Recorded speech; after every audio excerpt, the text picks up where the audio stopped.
In other news, there have been growing calls in Washington for regime change in North Korea on the heels of its long-range missile tests. But U.S. Secretary of State Rex Tillerson has reaffirmed that Washington does want to hold talks with Pyongyang at some point. This urgent North Korea nuclear threat is set to get priority during the upcoming foreign ministers meeting at the ASEAN Forum. Connie Kim has more. North Korea's recent long-range ballistic missile launches, believed to be able to reach major cities of the U.S., have led to growing calls within Washington for a more stern approach on Pyongyang. But the U.S. Secretary of State has reaffirmed that the U.S. still wants dialogue with North Korea. We do not seek the collapse of the regime. We do not seek an accelerated reunification of the peninsula. And we hope that at some point they will begin to understand that, and that we would like to sit and have a dialogue with them about the future that will give them the security they seek.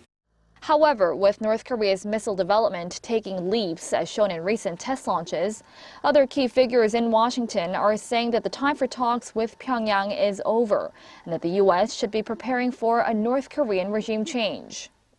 U.S. Senator Lindsey Graham, speaking to NBC, quoted President Trump in saying that there will be war with North Korea over its missile program if Pyongyang continues to try to hit the U.S. with an ICBM.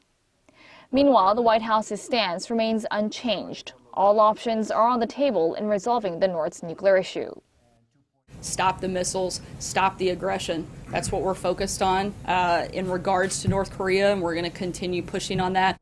Stopping Pyongyang's belligerent behavior is also an urgent task that Seoul shoulders, with the issue topping the agenda at next week's foreign ministers meeting of the ASEAN Regional Forum. This is why Seoul's foreign minister is expected to meet separately with 15 of her counterparts on the sidelines of the forum to push for a coordinated effort on North Korea's nuclear issue.